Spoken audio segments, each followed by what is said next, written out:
Live from Studio 2A in PIX Plaza, this is the PIX 11 Morning News with Sukanya Krishnan and Corey Chambers. Tom Brady may be back in the game, but the fight over Deflategate is really far from over. NFL Commissioner Roger Goodell plans to appeal the decision to overturn Brady's suspension. A judge said the league did not have enough proof that Brady was involved with underinflating footballs for a playoff game. He also said the punishment went too far. Brady will play in the New England Patriots season opener against the Pittsburgh Steelers on September 10th. So although these athletes, and we had a lot of them, are different in their different stages of their career, do athletes sometimes feel like they're invincible, they're above the law, but they're always in the spotlight, so it doesn't really make sense to any of us. Yeah, and joining us to discuss this more is sports editor for the Daily National, Mike Bako, and sports psychologist, Dr. Leah Lagos. Okay, so a question for both Dr. Lagos and Mike.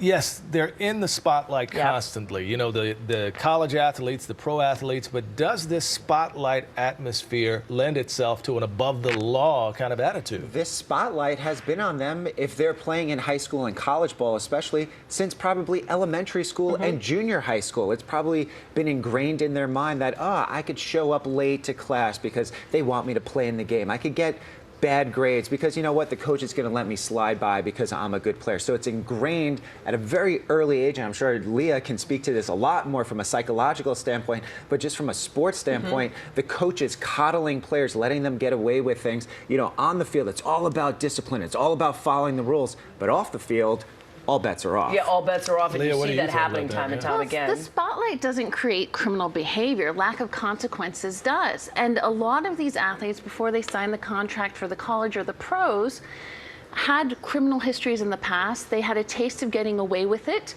and are likely to repeat it because they don't perceive the consequences as severe. So you feel like they will risk it all. They have that risk your reputation mentality already in place as young children.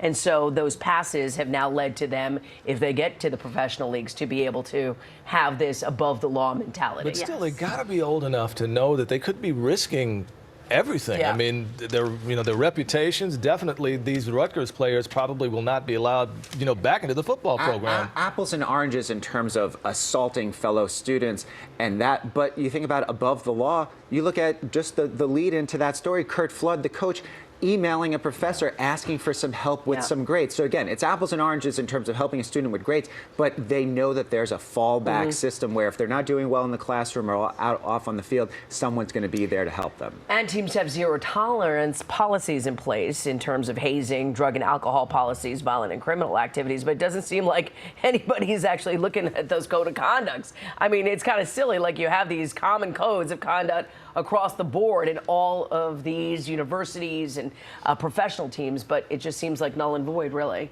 Is that just paperwork for the rest of us? Sometimes it's paperwork, and the policies are instituted when there's an infraction that's taken place. And although the drug policies and the hazing policies may be institutional, there can be other policies that vary team by team that are really just enforced by the coaches of a particular team. What about sufficient penalties for these athletes? I mean, of course, these Rutgers players are in some real trouble, but, even the minor offenses that can get you in trouble with, with the college conference, I mean, are they sufficiently punished? And how does this punishment deal with their egos? Because they've already got pretty inflated egos that have been inflated for some time, like you said. Since they've been young, and oftentimes these punishments are not, you know what, we're going to take away your scholarship. It's not about that. It's about we're going to take away your playing time. You're going to be benched for the first half of the game, or you're not going to be a starter. So oftentimes the punishment is not in the larger context of we're going to take away this education from you. It's we're going to take away your playing time. And how their egos are affected by the punishment depends on whether it's a reprimand or a punishment that adheres to the policy set forth.